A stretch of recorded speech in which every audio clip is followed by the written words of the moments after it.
Welcome to a ride on the outside. MMA is full of people on the inside, but what about the ones that watch from beyond? Welcome to the MMA Outsiders with Tom Albano and Zain Bando on the Empty the Bench Podcast Network.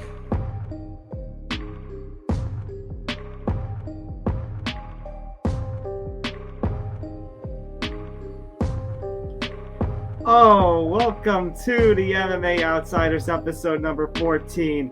I'm Tom Albano, that's Zain Bando, and Zain, big fight week this week. Just 2 days away, or as John Anik would say, 2 sleeps more until UFC 281 at Madison Square Garden. I am so looking forward to this.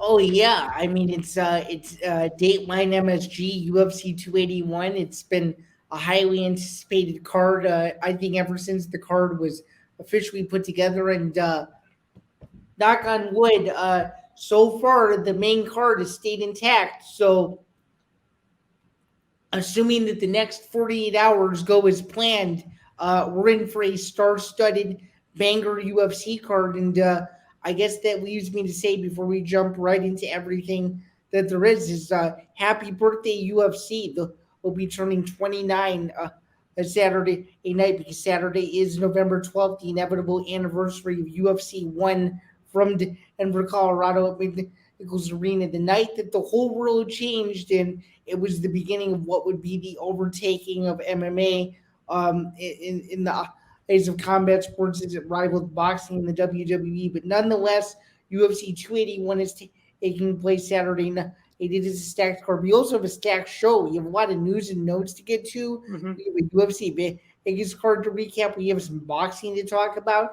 I think for the next few episodes, I think they're quickly going to become the biggest shows in this early but small history of the program, and I'm very much looking forward to it. And we're not gonna review anything just yet, but we have some very exciting plans coming up over the next several weeks. So we're excited to bring you all of that and more. But I guess, Tom, before we get into it, make sure to like and subscribe, of course.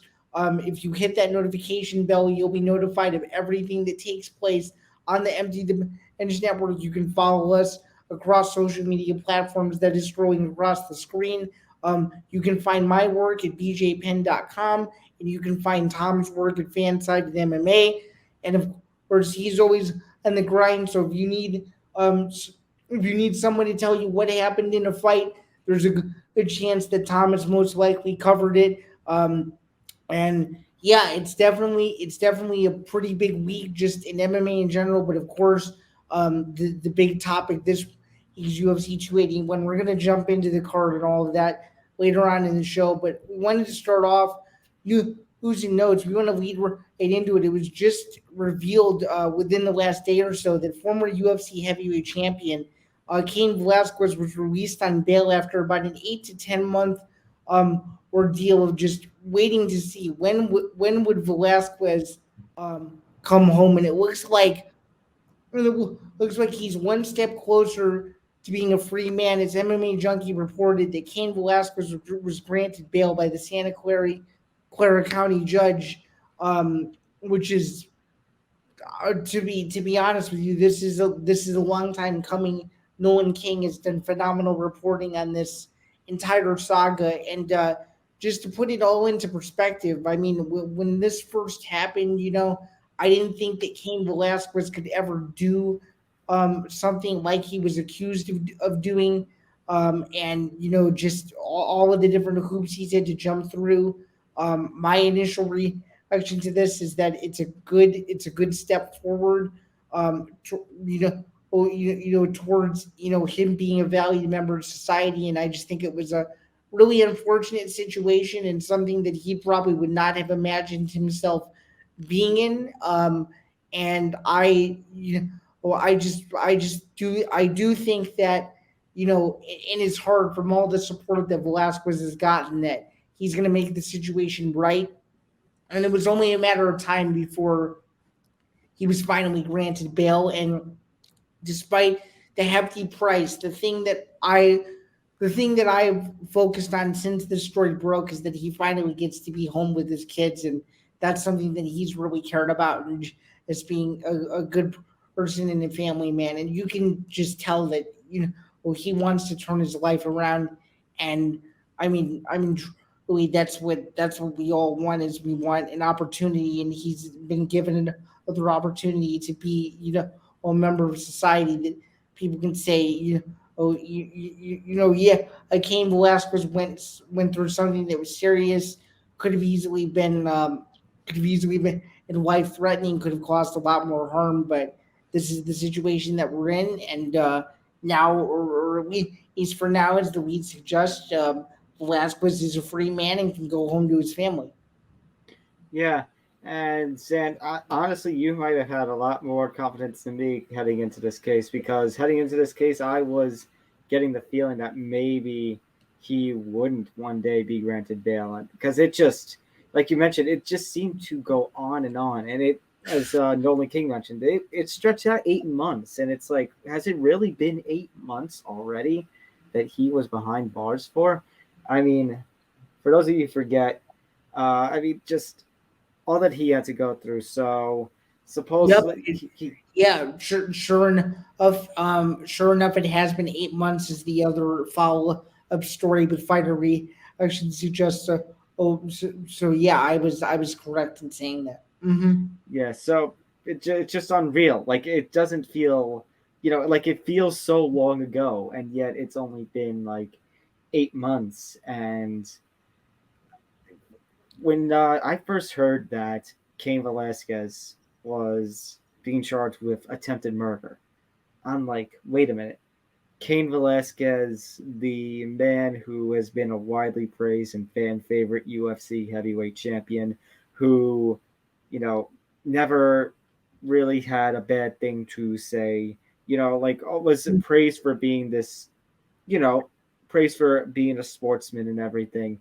Yeah, And like yeah, it didn't seem to match up. And then you have the accusation that he was going after somebody who had supposedly violated his family member, and then somebody, apparently a member of the opposing person's party family, ended up getting in the way, and just a really nasty case.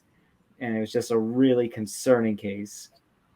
And now it's definitely, I think, one thing that, and I think even a judge noted on this, Zan, that has helped to lead to this decision, is the outpouring of support that the community has given Cain Velasquez, not just in his local community, his family and such, but his MMA family as well. Those at the American Kickboxing Academy, the MMA Twitter sphere, just in general, the MMA community. Like, obviously, MMA Twitter, we talk about being a pretty vile place sometimes. And I mean, Twitter right now is just a volatile place. Thanks, Elon. true. But just the outpouring of support that King got really shows that it's like, that there might have been something more here, and that Cain, the community feels for Cain. Community feels for Cain, and it's just this kind of feel-good moment that, at least for now, he can be a free man. He can sleep in his own bed. He can eat his own food. Yeah, for sure. And what's interesting, you bring up the whole MMA Twitter conversation, and not to dwell on it too much, but Tom, I don't know about you, but I have not seen a single person that has disagreed with the narrative that Cain Velasquez should be a free man. It seems like MMA Twitter, unanimously believed that one day, or somehow, that he would be a free man, and that everybody had his support. Did you notice the same thing? Because I did. For sure. I didn't notice anyone who said, "Oh yeah, that guy should still be locked up for everything that he did, etc., etc." Zan, it's been a wide out wide outpouring of support for Can on social media. I haven't seen any negative opinions about him still needing to be behind bars and such. I mean, that just goes to show you just the kind of person that Cain Velasquez was outside of the cage, as well as from an athlete's perspective. Oh, for sure. And a lot of people, like to throw around these terms about him, but until he lost his title, I was convinced, and I know we're going back to the MMA side of things here, but I was convinced that until he lost his title, that he was that he was quickly becoming one of the greatest heavyweights, if not the greatest heavyweight champion ever. And the fall And from the he still is one of the greats. for sure. It's just interesting to see his fall from grace, I guess, of the sport and his lasting image of him, losing to Francis, or when we thought that he might have a career resurgence, and then it never ended up coming to fruition. And of course, he's been in the news the whole time because of this.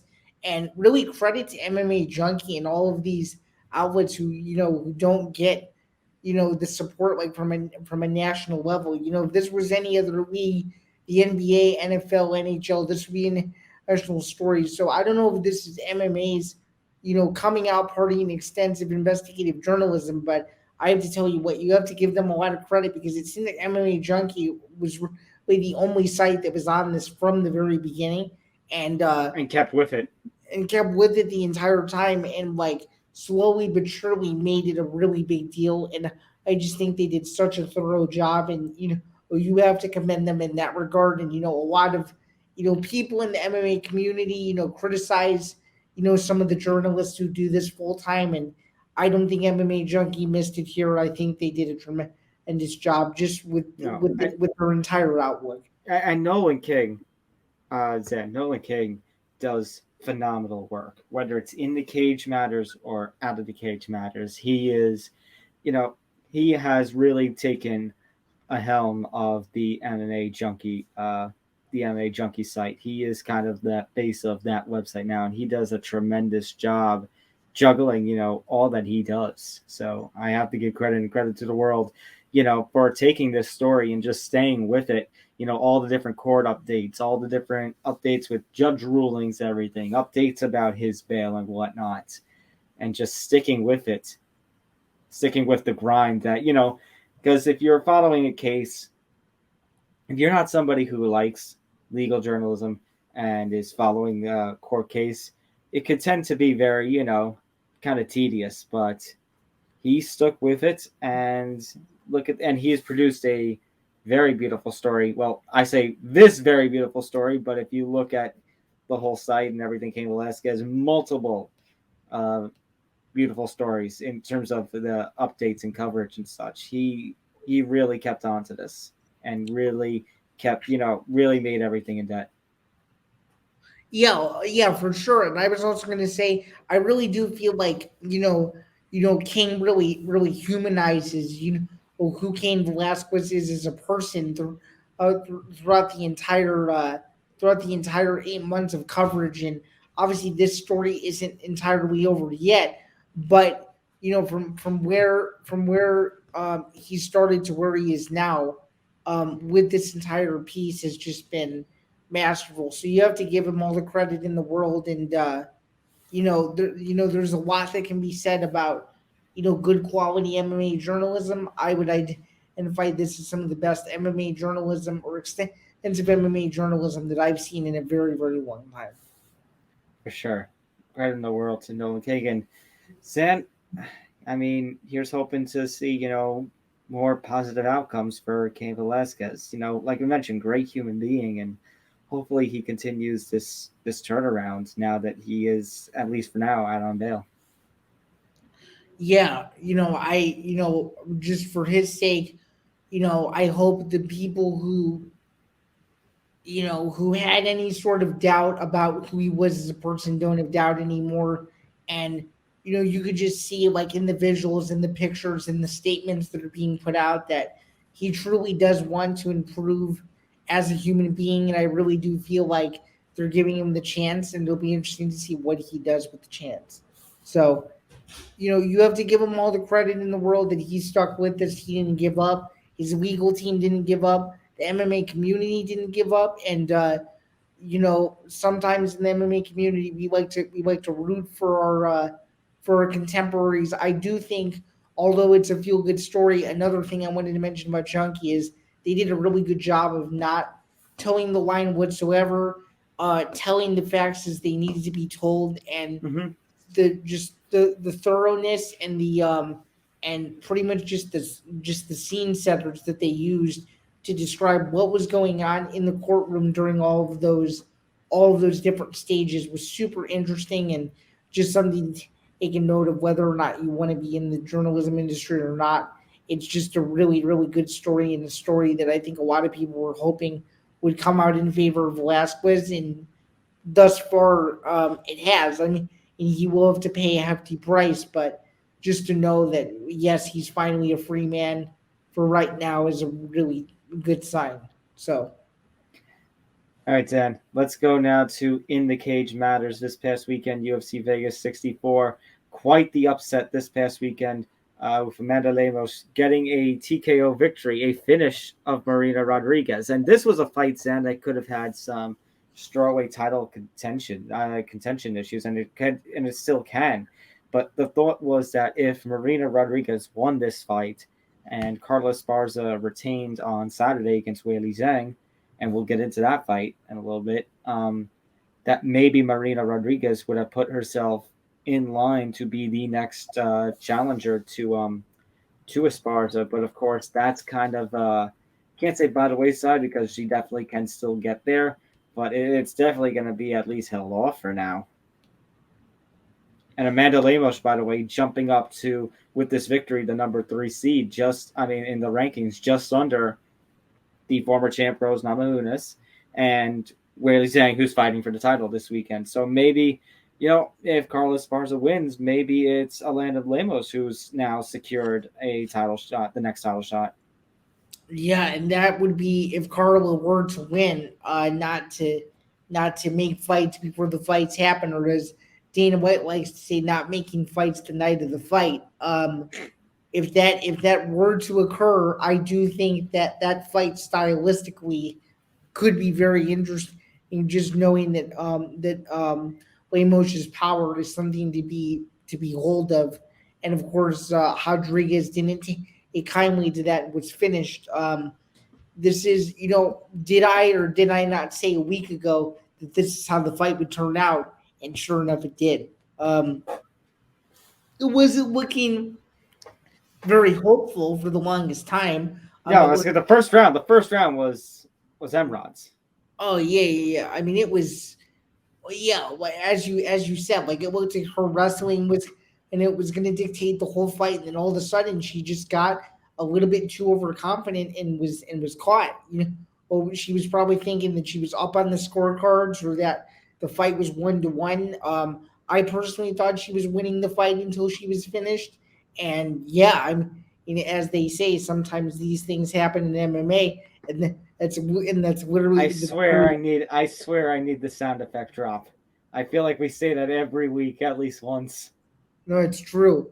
It's true. But you have to do it in that. You have to do it in that slow tone where it's like, sometimes these things happen in MMA. But was I surprised at this outcome that she won? No. Was I surprised when it happened? Absolutely. Because I wasn't expecting sorry, Zain, I wasn't expecting a third round finish. I wasn't. No way. And I could not. I'd imagine the person who had her winning in the third round and how much money he or she won. But that would be a nice way to celebrate an entire weekend, and maybe something good to retire on as a sports gambler. But you never know. But yeah, again, a big win for her, big title fight this weekend that will have tremendous implications on Lemos, and she'll be watching that very closely, I'm sure. And if she's not in New York this weekend, she should be, because that is a massive co-main event with a lot of implications. So overall, I'd say like a mid-level card again. There were some decent fights on the card, or some really nice finishes. But to me, though, the main event saved the show.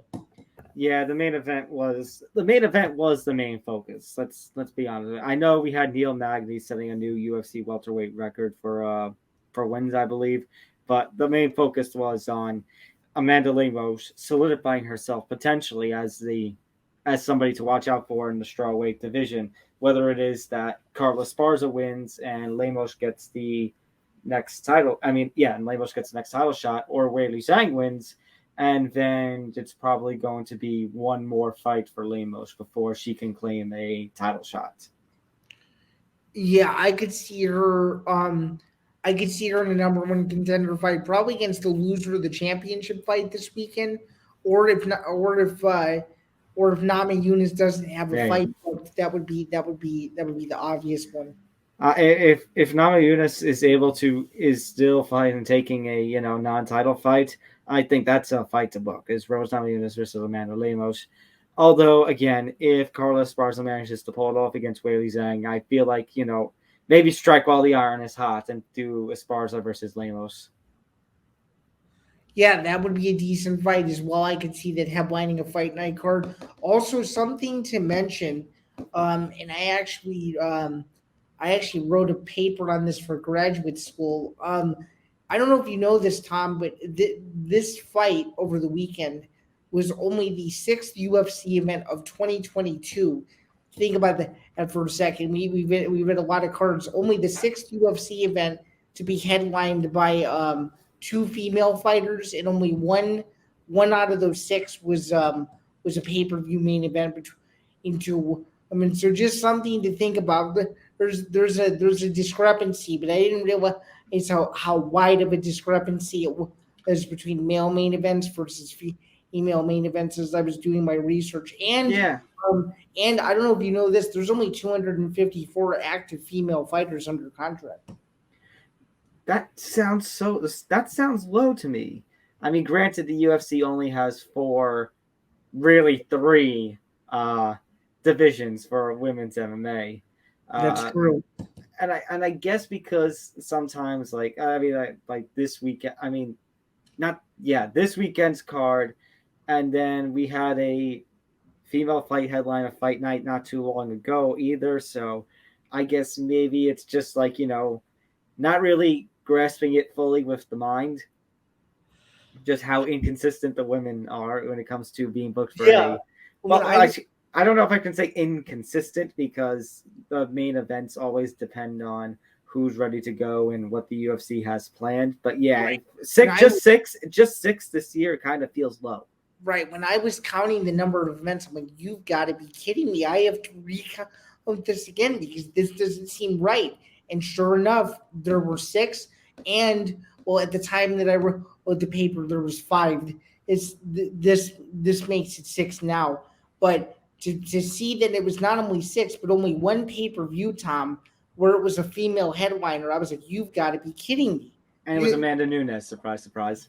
Right, and this is coming from 2 guys who watch MMA as religiously as we both do, and we watch almost every main event. And I thought there has to be more than 6 women's fights that have headlined this year in the UFC alone, and apparently there have not been more than 6. I just had to mention that you can go look for yourself. But when I looked last, it was a pretty small number. So it was a pretty crazy find, I'll say, as I was looking through everything. We also had some boxing over the weekend, arguably bigger than the UFC Fight Night, and Dmitry Bivol has retained the WBA light heavyweight championship again, ending the undefeated record of Gilberto Zurdo Ramirez, who had success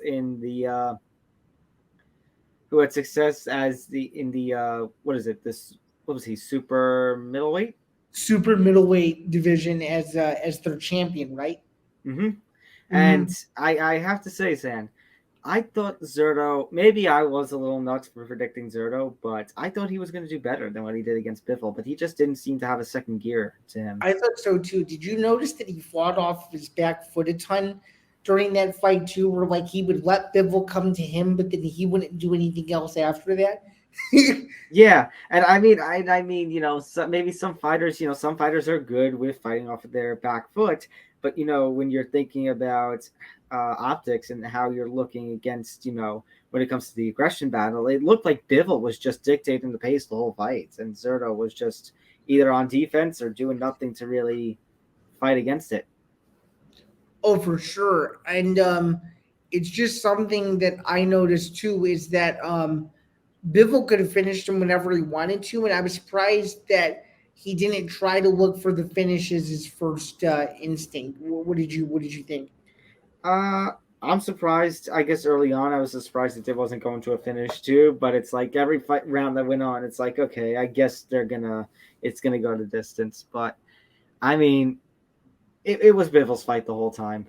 I feel bad for Ramirez, but there was just nothing that was stopping Bivol. And honestly, this is great for Bivol because now you've taken the O from a former super middleweight champion, and wasn't that long ago now, Zain, that he upset Canelo Alvarez. So he's got some good, pretty damn good momentum to him. So that leads me to my next question: Dmitry Bivol for breakout male boxer of the year in 2022. I definitely think so. I definitely think off the top of my head, he is a big nominee, if not the person you would select for breakout boxer. For sure. I mean, that Canelo fight put him over the edge, and this one to not only beat Gilberto Ramirez, but to beat an undefeated guy, a guy that a lot of people were high on, a guy that some people were picking to finish Dmitry Bivol. If you look at some of the expert predictions, and he left no doubt whatsoever come the night of the fight, which is very, very impressive. And he gave the Abu Dhabi crowd a really nice performance too. So he fought well. Mm-hmm. I actually forgot that on the day that the card was in Abu Dhabi. Yeah, and I know this is going a little off script, but speaking of boxing too, earlier, I guess it was later at the end of the week, Callum Walsh is still undefeated too. It seems like UFC Fight Pass is really pushing him, and I watched his performance, and he did his thing. It seems like they just keep lining up challengers for him, and he keeps finishing him in a Dana, and it's interesting to see that they've taken such a vested interest in him. And I was wondering if you caught the highlights of the fight or if you watched the fight, and if you did, what did you think of it? I actually missed that, Zain. I have to admit, I ended up missing that fight. I have to go back and watch it. But Zain, all I can say is he has been given the blessing, the magic, the torch, whatever, that was being carried by Zuffa Boxing, I guess, because that's how much of an interest that Dana White has in him. Like you said, they're just lining up challengers for him to knock down. Yeah, so I wonder if Hollywood Fight Nights. I wonder if we can't say this for sure, but I wonder if we could say that maybe Dana has a little bit of a stake in Hollywood Fight Nights that we don't know about, just considering that he's been at 3 fights for Walsh now, and it's interesting to see the level of interest, as I said. And do you think it'll lead the UFC to maybe doing anything on the Zuffa Boxing front because they keep pushing him so much? Or what do you think? I don't think so. I think Dana really is, I think the thing with Dana is just that you talked about the UFC and the current MMA pay style structure, and it just does not fit with boxing, with all the rules and regulations that boxing has to go through. And I don't think Dana wants to go through those same rules that he does with the UFC, but I don't think he wants to dip into that new financial environment. And I don't know if boxing is going to welcome somebody like Dana when it comes to his promotion and his payout structures and whatnot. I could see that, but I would also disagree with you on that front too at the same time, because he's challenged various boxing promoters in the past. It seems like he has a decent relationship with Eddie Hearn. I don't know how his relationship is with Frank Warren. It's been publicly documented that he doesn't like Bobby Arum. If Hollywood Fight Nights, I don't want them to go under, but don't be surprised if in the next 3 to 4 years, if there's a deal on the table, I'm sure he would be more than interested, just considering that he actively promotes Walsh's fights. I mean, when is the last time you've seen Dana White actively promote a boxer? You just just don't see that. Sen, Conor McGregor. Well, I mean that isn't a crossover star. I mean, when's the last time you saw that? Never. I admit, Zan. I was being facetious.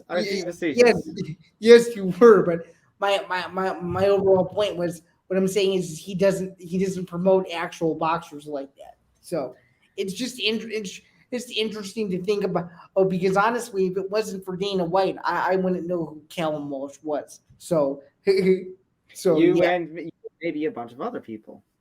True. But I just had to throw that out there because he did fight on Thursday and he did win. So I just wanted to get your initial reaction to it. And not only did he win, but the guy he fought couldn't stand a chance either. So it seems like they're just throwing him to whoever wants to fight him, and they seem to be pretty easy paydays from what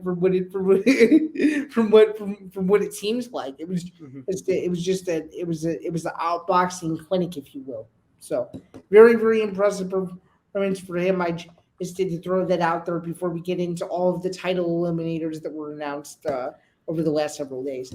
Yeah, so let's go over to that. So let's go over to WBC rather. Yeah, WBC. A lot of WBC title implications that were ordered and approved yesterday. So reading off of a report from Michael Benson, who does some phenomenal work. A list of fights that the WBC ordered and approved today. Let me read them off to you, Zan. Deontay Wilder versus Andy Ruiz. Errol Spence versus Keith Thurman.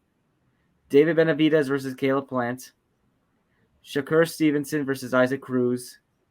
Teofimo Lopez versus Sandra Martin. Sebastian Fundora versus Tony Harrison. Stephen Fulton versus Brandon Figueroa 2. Those are some excellent fights. What do you think?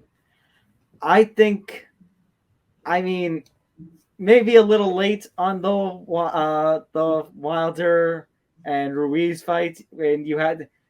Now, granted, AJ had a rematch clause and exercised it and beat Ruiz, but just imagine we could have solved those problems of boxing, not having an undisputed champion, and all that in one soup if Ruiz and Wilder ended up fighting when they were both the champions of the sport.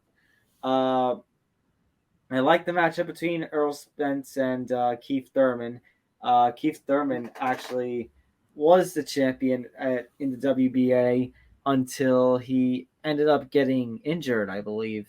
And then he ended up fighting Manny Pacquiao and lost. Yeah, he sure did. And it ended up being a mistake on his part to take that fight. And didn't he take it on short notice too? I want to say yes. That's what I thought too.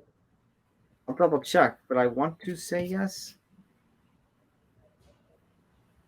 Let's see. Actually, no. I mean, May 2019, and it was announced that actually was.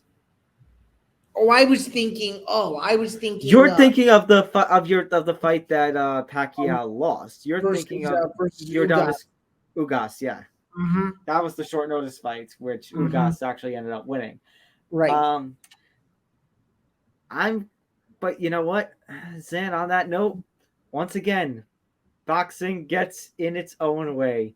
We have the opportunity, Zan. We kind of said it that Errol Spence needs to fight freaking WBC Terrence Crawford. Absolutely. And then once again, we're not going to get that. Terrence Crawford's off fighting somebody later in this month. Actually, I think it's going to be next week. Yeah, Andy's fighting somebody on BLK Prime, which Did you know anything about BLK Prime before that fight was announced? Because I No, I completely forgot it was even on BLK Prime until you told me. What the hell is BLK Prime? Yeah, not only is it on BLK Prime, it's like $35 or something like that.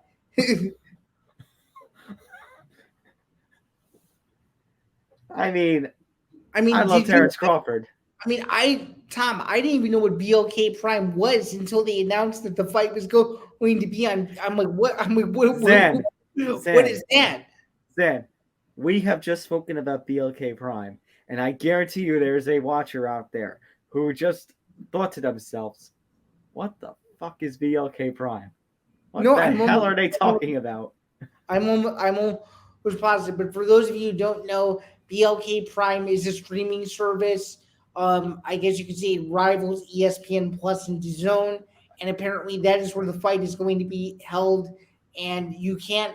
Apparently, it's exclusive to BLK Prime. So again, like my argument that I have every 2 to 3 freaking weeks, you can't buy it any other way unless you buy it through this BLK Prime service. And it's like, oh my goodness, when are they gonna?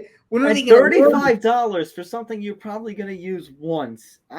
You better hope that you're able to make your money back on the purchases. But at this point, I don't know. I don't know who's going to fork up $35 to watch Terrence Crawford fight somebody that's not Earl Spence Jr. Yeah, and that's not to be disrespectful to BLK Prime, but that fight can easily be posted on YouTube the next day, and it'll probably get more views than the BLK Prime stream that will probably cut in and out every 30 seconds. Unbelievable. You couldn't even find a TV partner for that fight. I think Bob Arum doesn't even know who Arisian is. He doesn't even know who he is. He's even admitted it in interviews. He doesn't even know who it is. He literally doesn't even know who Terrence Crawford's opponent is. If that isn't a concern to you, I don't know what is. And I mean, no disrespect to Keith Thurman, because Earl Spence versus Keith Thurman sounds great, but this is this is not the Keith Thurman from 5 years ago, number one. And number two, as mentioned, we had the opportunity that it was on the table. Earl Spence Jr. versus Terrence Crawford, and they couldn't get the job done because of course they can't. Because in boxing, we can never seem to get a job done. Oh, sorry. Crawford versus David Evian is the fight that I was saying was going to be on BLK Prime, and the one where Arum didn't know who Evian was, which is very interesting. Is it pure ignorance or is it just arrogance? It's like, yeah, whoever this guy is. For sure. And I mean, it's a fight that nobody wants to see. So, Zain, I don't know. Zain, watch Terrence Crawford lose this weekend. I mean, next weekend. That would be terrible. But knowing how boxing works, then it's going to become a circus again. As Dana White likes to say, it's going out of business sale. This would be as going out of business as it can get. Hey, how about how about you want to see Terrence Crawford versus Mike Tyson, and we'll throw it on let's say Peacock. Let's throw it on Peacock for $49.99. We'll throw it on Peacock, or we'll throw it on Balls Life TV because we can.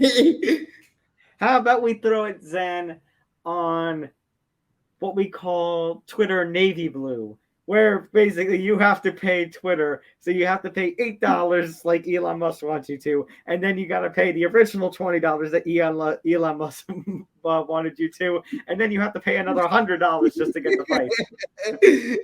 You never know. Twitter could become that where we're literally purchasing pay-per-views on Twitter, and we have to pay 4 times the amount of the original. Zain, I'm so tempted. at the risk of sounding uncool for paying for Twitter, I'm kind of tempted to fork up the $8 to get MMA Outsiders verified.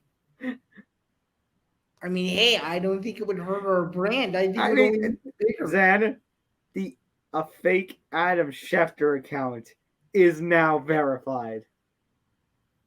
Oh, really? This is new news to me. When did? Yes. If you go on Twitter right now, there are so many accounts that are like Twitter blue check marked, because now apparently if you get Twitter blue, now you automatically get a blue check mark. Dumpster fire. That's what I have to say about that. Yeah, Thanks, Elon. I can't find the other Adam Schefter, but I believe you. Oh, I'll have to show you it after we get out of here. Heading over to the MMA side of things. So Shane Burgos, he had all the hype that he was going to, he signed with the PFL during the summer, and there was all this hype that Shane Burgos was going to be making his way over to the PFL. And he and Marlon Moraes, another former UFC star, Marlon Moraes actually originally competed in the WSOF, the World Series of Fighting, the predecessor to the PFL. And they were going to have a fight, and now Shane Burgos is injured. So, Zen, we get a different present. We get Moraes versus Moraes. Sheymon Moraes versus Marlon Moraes.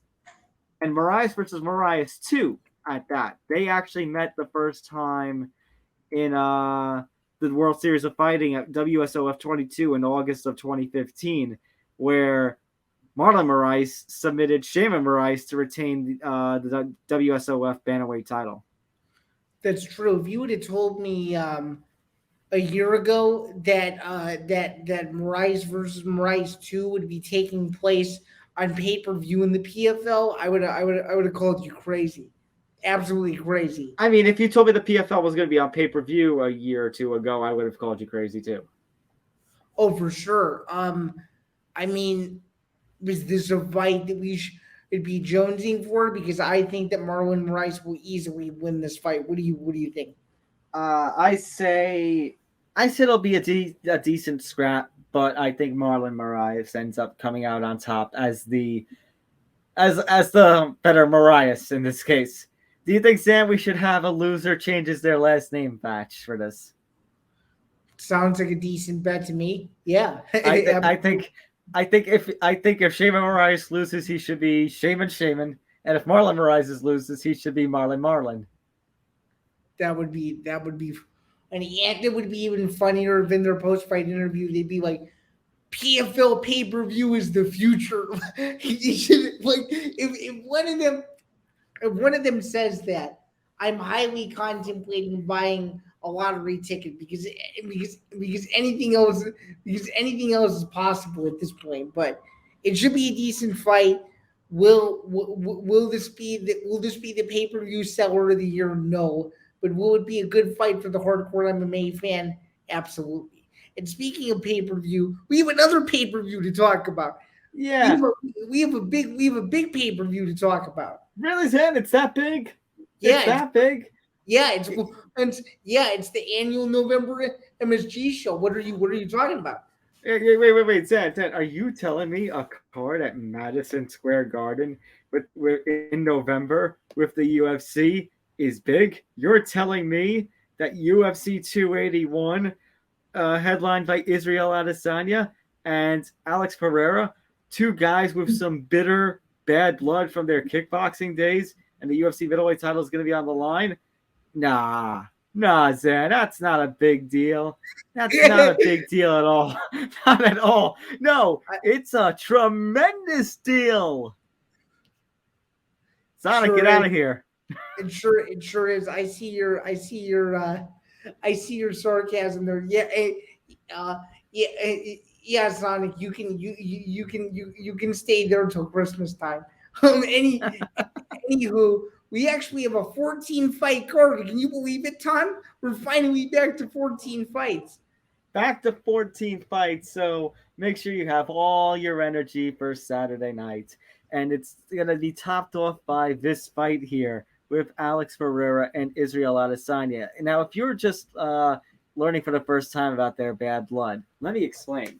So Israel Adesanya, before he became the big UFC star that he is, he was a kickboxer and he dabbed in all of the different combat sports. And he and Alex Pereira fought twice. Once time in early of 2017 or late 2016. I think it was early 2017, where Pereira won by decision. And then the rematch, Pereira knocked Israel Adesanya out so badly that Israel Adesanya had to be stretchered out of the kickboxing ring. Stretcher on the stretcher, oxygen mask, and all. Yeah, I mean, this is a fight that's been a long time coming. Alex Pereira is a guy that the UFC's pushed for, I would say, since his debut. And honestly, I think it's absurd that Adesanya is not a minus 400 favorite here. I just don't see Pereira, who has way less MMA experience, can even hold his own in this fight. I think it'll be a pretty easy display of dominance from the champion, and I'd even hesitating in saying this. I do think Adesanya finishes Pereira on Saturday, and I don't think it's going to be close at all. Would you go, Zain, and say that basically Israel Adesanya needs to engage in grappling to ensure that he wins this fight? And I say that because, Zain, I mentioned, that Israel Adesanya is a big UFC star. And he does have some flashy knockouts. But we have seen Alex Pereira, even if you just seen his one fight with Sean Strickland from the summer, that he holds some devastating power. And Israel Adesanya managed to use his grappling to temper off Jared Cannonier at that same card. But when he doesn't get the flashy knockout, you see a lot of hate spewing coming Israel Adesanya's way. And basically it kind of implies that Israel Adesanya can only be the big star that he can be in the UFC if he gets these finishes. So that's why I lead my question to you. Actually, it's kind of a 2-for-1 question. Number one, is Israel Adesanya going to have a grappling focus in this fight? Number two, do you think, if you truly believe what you believed, is this going to be the fight that, if you did not believe in Israel Adesanya, not in terms of him and his fighting abilities, but in terms of his star power, is this going to be the fight that breaks him through? Oh, I mean, I think so. If you didn't believe in Adesanya already, I think you're a real bandwagon hater, in my opinion. I'll second you on that. And I also think that Pereira, let's face it, the guy's a kickboxer. He hasn't had a full array of MMA experience. A guy getting one win against Sean Strickland, who, don't get me wrong, Sean Strickland's a bad dude in his own right, but you need to tell me that a win over Sean Strickland makes him an all-world elite middleweight. I would say that you're highly, highly mistaken. And I do think Adesanya will use his wrestling in this fight, and I think he's going to realize it's going to be boring, and he's going to want to stand the fight up and try to beat Pereira at his own game. And I actually think they're both going to be throwing at the same time, and Adesanya is going to land first, and he's going to knock him out. That's what I think. You're going with an Adesanya knockout? I am. I'm on the same fence as you, Zain, in that I'm concerned that Adesanya is going to realize, this is getting too boring, and I need to do something. Because if he does that, I think he's opening the door for Alex Pereira. I honestly do. Alex Pereira, I know, granted, it was kickboxing, but Alex Pereira has beaten him twice, and once has viciously knocked him out. As I said, it's going to be really bad news, and people are going to hate me for saying this, but it's going to be really bad news if he does not let him off of the cage clinching, and he doesn't let him off of, and if he lets him off of the holding him on the ground. It's going to be bad for Israel Adesanya if he does it. If Adesanya has a grappling focus and can be patient, I think he can win this fight on a decision. But if he starts to stand and trade and does the bad blood, Zain, Here is my hot take of the week. Alex Pereira becomes your new UFC middleweight champion. Nonsensical. Absolutely nonsensical. The only way that can happen is if Adesanya gets too careless. Yes, would it look good for the UFC that their new hype train has won the belt?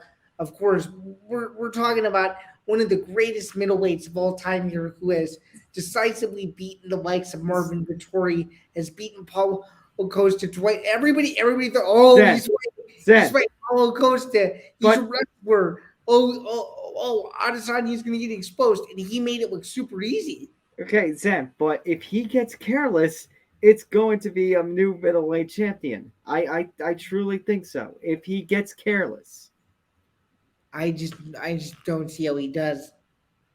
I really don't. I mean, it would be okay. Here's what I'm going to go with Adesanya. I think it's only going to be a decision. I think it's wrong if he tries to stand and trade. It's so wrong.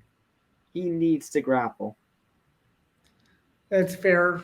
But then that also means the MSG crowd is going to be subject to another boring Israel Adesanya decision. But this is the conflict he's in right now. There's no win for Israel Adesanya in this fight. It's either going to be a boring fight or a new champion at this point. Interesting, but hey, I mean, I guess that's why they do this, right? You buy a ticket, you should go up and you see what the hell happens, and it's gonna be interesting. But yeah, I'm going with a bold prediction and saying that Adesanya will finish Pereira. That's my bold prediction. That's bold. I think the decision is a much safer bet. I think the decision is. I wouldn't bet it. I just like to see him win by finish. Realistically, though, if I were to bet it, I'd probably bet the decision prop too. I would. Moving on to the co-main event, Carla Esparza taking on Wang Zhili. So Carla Esparza ends up winning the UFC Women's Strawweight Championship back. I mean, the rematch with Rose Namajunas, speaking of disappointing, that was one of the worst fights of this year. And I feel like Carla only won the fight by default. Not just snooze fest, one of the worst fights in UFC history, period. And that's saying a lot. Yeah. It was really, really bad. And Weili Zhang, meanwhile, goes and retires Joanna Jędrzejczyk, finishes her, and makes it, like their first fight was absolutely legendary. Then she goes and completely wipes the floor with Joanna. And how do you think Weili is going to do against the grappling expertise of Carla? I think she finishes Esparza and becomes the new champion. Zen, I know I said with the Israel thing that he needed to grapple up, and that I think it would be a mistake that he doesn't have the ability to get around Alex Pereira's power. I'm going to be the opposite here, and I'm going to agree with you. I think Weili Zhang is the current face of the women's strawweight division, even though Esparza is the champion, has two strong victories over Joanna.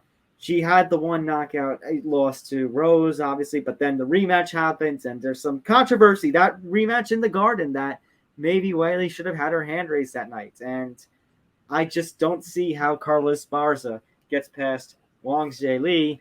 And Zan, I am also going to go with a finish. I'll go even bolder. I think within the first round and a half, there's a finish. Interesting. No offense to Esparza, but I just don't see how she's the champion that much longer. I mean, to me, she isn't the most exciting fighter in the sport, and she doesn't have to be. But when you put on a really lackluster performance against Rose Namajunas in a highly anticipated rematch where you threw less than 100 strikes the whole fight, leads me to believe that maybe you're just trying to coast to win, which is fine. But against someone like Zain, who has the power that she does and has knocked out the likes of Jessica Andrade in the past, I don't see how Esparza can withstand her power on the feet, and Esparza will have to use her wrestling to neutralize this fight. And if she doesn't do that, she's going to get finished. I like Zayn to win this fight before the fourth round. Before the fourth round, I Correct. think that's very realistic. I've got the feeling I'm going to go crazy by saying before the halfway point of the second round. But that is my honest opinion. I think Weili has the capability of getting that done. If she was able to finish Joanna in that kind of violent fashion, who knows what she could do to Carla here.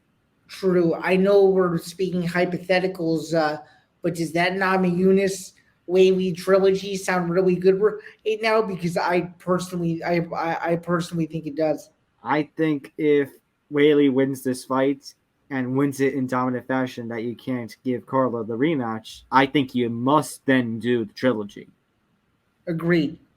But who knows? Maybe it'll be one of the best fights we've ever seen, and maybe they'll deliver FU to both of us. But then we move to the people's main event, my friend. Dustin Poirier versus Michael Chandler. Chandler back at MSG once again. Dustin Poirier, his first fight since the December loss to Charles Oliveira. This is a must-watch. Bad blood. I don't like you, you don't like him type of a fight where there's the in my opinion, I'm dubbing this as the unofficial because there is no title in the fight. This is the unofficial OG title fight in my Should we take the BMF belt away from Masvidal and put it on the line in this fight? I would personally. I would. I would too. So you want to talk about two guys who A, don't give a shit, B, like to finish people, and C, can't stand each other. This has a recipe for being a bloodbath on Saturday night. Absolute bloodbath. And it's funny because you talk about their bad blood. After Dustin and Chandler both won at UFC, the one in January of 2021, that was 257 for Conor Poirier rematch. The question was what would happen next with Poirier, and they mentioned the Poirier Chandler fight, and Poirier's like, nah, I don't want to do that because Poirier had the mission of trilogy fight and title fight, but I mean, Chandler actually ends up getting the title shot for the vacant title and comes very close to finishing. I would say a second or two away from finishing Charles Oliveira and becoming the lightweight champion of the UFC. Yeah, so, and who knows, had that happened, who knows how much longer Chandler would have held the belt, number one, and number two, who knows if Islam Makhachev becomes who he is right now. It could have changed the whole history of the entire division had he won that fight. It's very interesting to think about.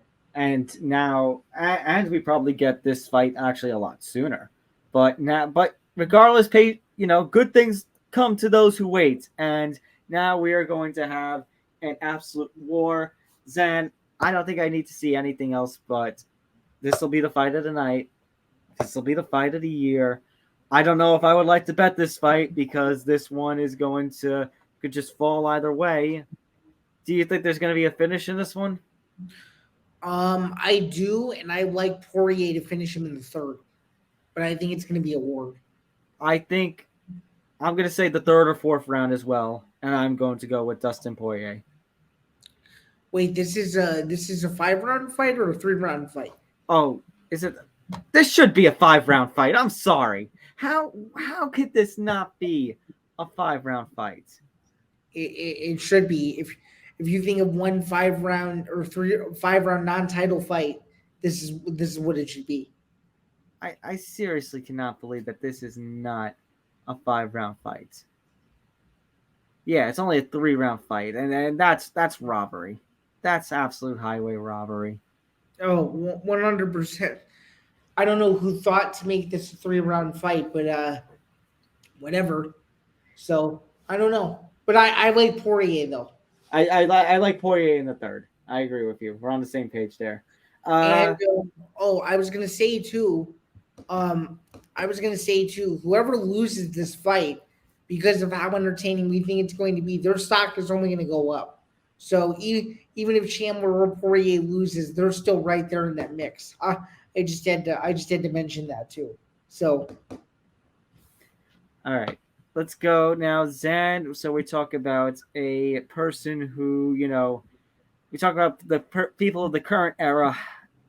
Also at UFC 281, we're going to say goodbye to somebody from the past who has done who was one of the best when it comes to the lighter weight classes in this sport. I'm talking about Frankie the Answer Edgar as he takes on Chris Gutierrez. yeah, pioneer of New Jersey MMA and one of the best to do it. A legend of the sport. And I remember I may have said this a couple weeks ago, but I'll never forget watching his UFC debut at UFC 67 after the main event when he fought Tyson Griffin, and the fight was super entertaining. And I watched and I'm like, this kid could be really talented. And I watched his career ever since, and just to see that he's been such an active fighter over the years, through the Zuffa era, the Reebok era, and now the Venom era, and to see that, he's still putting on good performances and, still in the mix is impressive. And for him to, go up and down in different weight classes and be a champion at lightweight, be a fixture at bantamweight, he's done everything that he could probably ever dreamed of. But I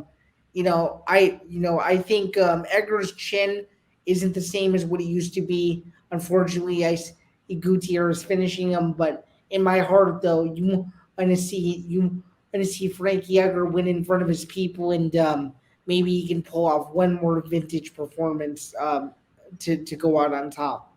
If you look at his resume, he's fought a who's who list of the best the sports had to offer: Marlon Vera, Pedro Munoz, the Korean Zombie, Tyson Griffin, Gray Maynard, BJ Penn, Yair Rodriguez, Jeremy Stevens, Aldo, Faber, Swanson. Holloway. Oliveira, the former UFC heavyweight champion, when Oliveira was still struggling at that point early on in his career in 2004 and 2013. He's fought a who's who. His trilogy with Gray Maynard is one of the best in UFC history. Absolutely, especially their second fight. So, it just goes to show he's fought a who's who over the years, and no Frankie Edgar fight is an easy fight. So you got to give him all the credit in the world. But absolutely, he is a certified Hall of Famer. He is one of the greatest of all time. But yeah, Zain, his chin just cannot hold up anymore.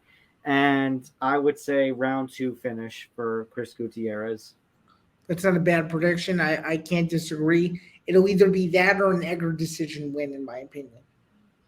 And then, of course, just to round out the main card, well, opening it up in our case, it's Dan Hooker taking on Claudio Puelles. And Dan Hooker is still an excellent fighter, but this is a fight that he needs to win. Yeah, losing to Arnold Allen in the fashion that he did, losing to Poirier, losing to Michael Chandler. He's had some devastating losses, in that stretch. Puelles is one of these guys where, if you move that. I don't know how to. There we go. Okay. If you look at Puelles, he could be the guy to kickstart MMA in Peru. This would be a big win for him if he can get it done. But I just don't see how Dan Hooker loses in his spot. I do think he's still one of the best in the sport, one of the best at 145, and he wants to stay in that mix. Puelles is, it's a prospect to watch. Maybe the UFC rushed him too quick. I like Hooker here personally. I like Hooker. I know. Yeah, I have Claudio Puelles' track record in my notes. Beat Clay Guida recently. Beat Chris Gutzmacher. Beat Jordan Levitt. But I just not the kind of competition that Dan Hooker has faced, and not the kind of fighters that Dan Hooker is. So I know UFC kind of sometimes will, like in the case with Frankie Edgar, try to elevate someone when somebody is on a bad losing streak or is about to retire. I don't see that. I think this is a make right kind of fight. It's time to get Dan Hooker back on the right track, and he needs a win here. He needs a big win. Agreed, and I think he's going to get it, and I think he's going to get it in a big way. I really do. Actually, speaking of Clay Guida, he has a fight coming up on December 3rd against Scott Holzman, which is going to be no easy task. And even though Holzman is a younger veteran, still Guida keeps being fed to these younger fighters, Puelas being one of them, and Puelas quickly finished Guida. So just an interest. Guida continues to fight young studs too. Let's have a look at the rest of the cards on the undercard on the prelims. I mean, the prelims are going to be headlined by Brad Riddell taking on Renato Moicano. And then right before that, great fight at light heavyweight between former title challenger Dominic Reyes and Ryan Spann. I would argue that the Dominic Reyes fight should be the main event of the prelims and not Moicano versus Riddell. What do you think? I agree. I second that. I think those two need to switch spots. And I really do like Molly McCann in his spot against Erin Blanchfield. I just don't see how she loses in MSG. What do you think? Yeah, this is going to be a breakout fight for Molly McCann. This is the kind of crowd that she wanted. This is a fight that she wanted, and here you go, big opportunity. Hey, what's up? No, go ahead. I think also big opportunity for Andre Petrosky, going from the Ultimate Fighter to fighting at Madison Square Garden and taking on somebody like Wellington Turman. I think Petrosky's win could do him some really big, solid favors. For sure. Julio Arce versus Montel Jackson, super underrated fight in the prelims as well. When you agree with that? Super underrated as well. Hey, we got a light heavyweight fight to open things up with Carlos Olberg taking on Nikola Negumariano.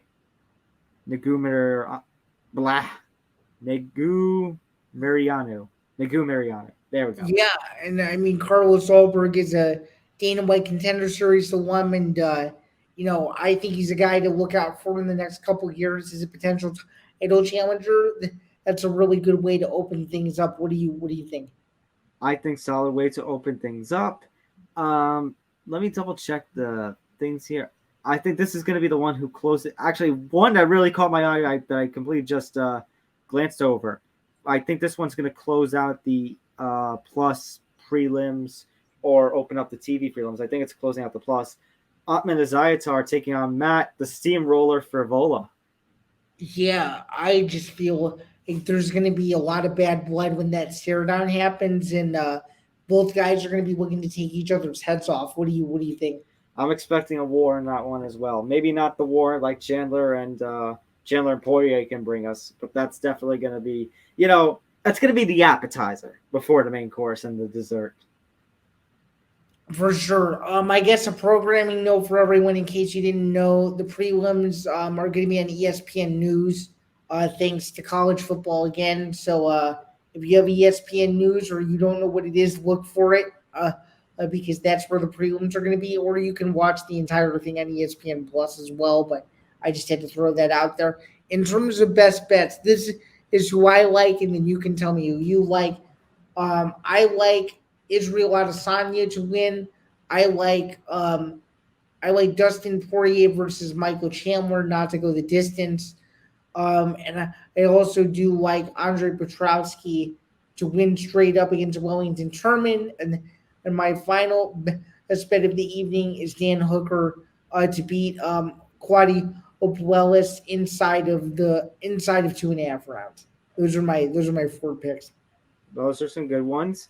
I'm actually going to stay away from the main event, Zain. I actually will stay away.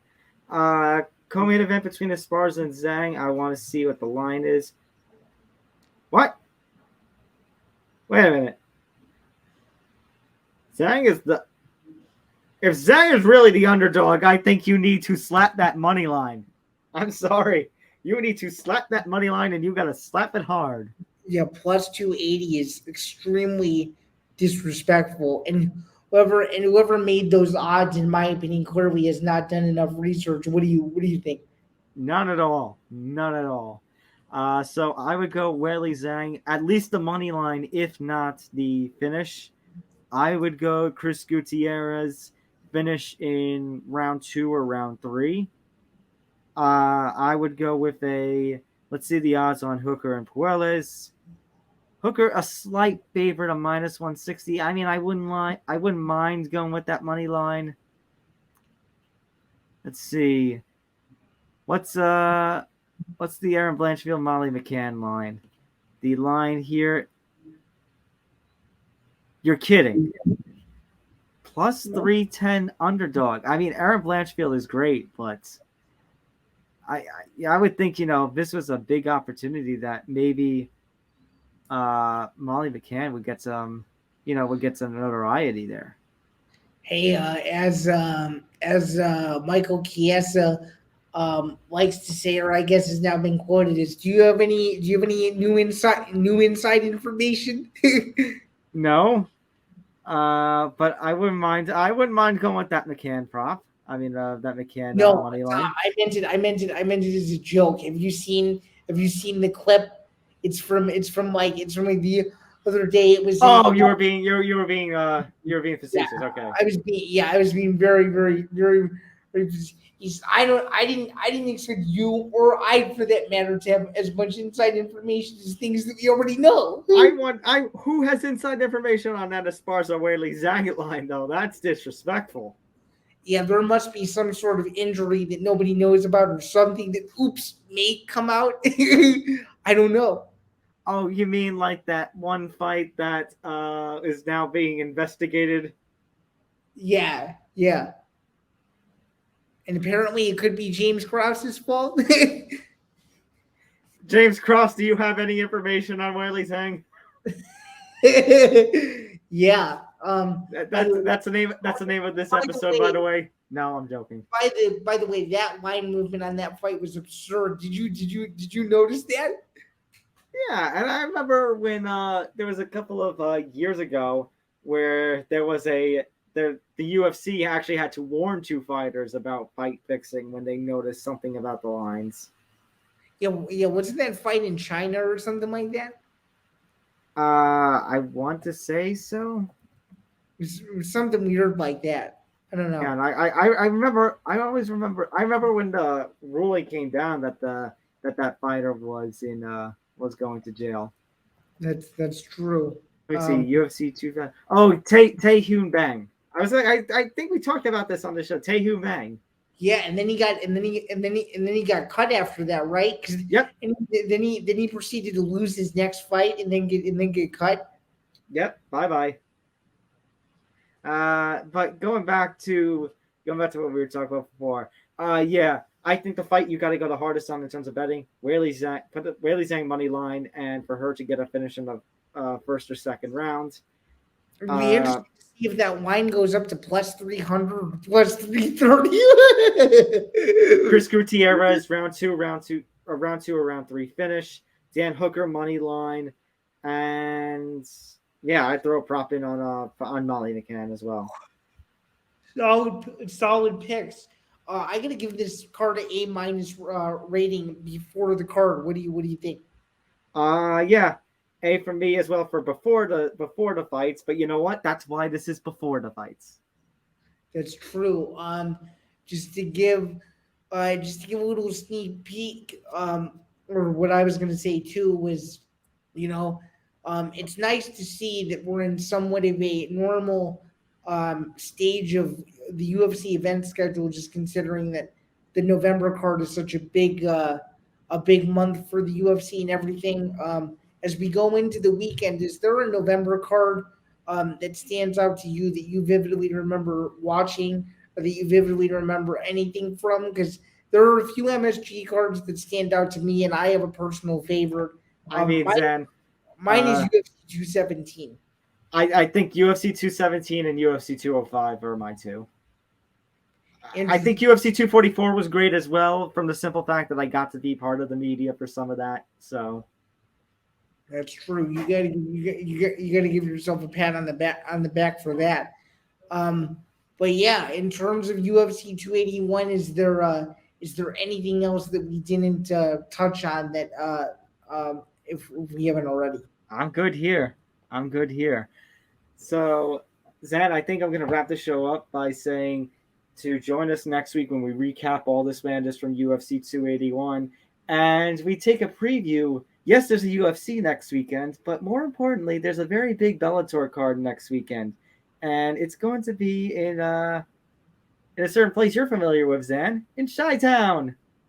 Yeah, absolutely. I guess I can publicly announce it here. I will be going to next weekend's Bellator card for the first time as a member of the MMA media under the BJPenn.com umbrella. I'm very excited to be in attendance for two pretty massive championship fights at the top of the bill. Obviously, it goes without saying.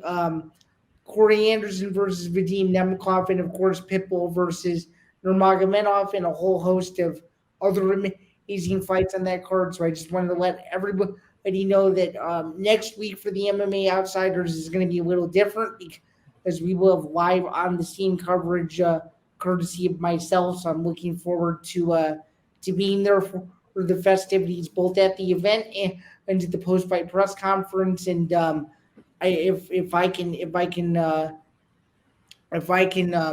make sure to be at the pre-fight presser or the weigh-ins, we will let you guys know on that. But for sure, you'll see live event coverage Saturday night, the night of the fight, and of course afterward at the post-fight presser. So it should be a great time. MMA has not been back in Chicago in 3.5 years, and what a great first event to say that I could go as media for, and I'm very, very grateful. This has been one of my goals early in my career for 2022. So to check that off the list, I'm very thankful for that. Before we get out of here, make sure to like and subscribe. Make sure to share the show. And make sure to follow us across all social media platforms at MMA Outsiders ETV. And then of course for me at Bando99 everywhere. For his stuff at Thomas J.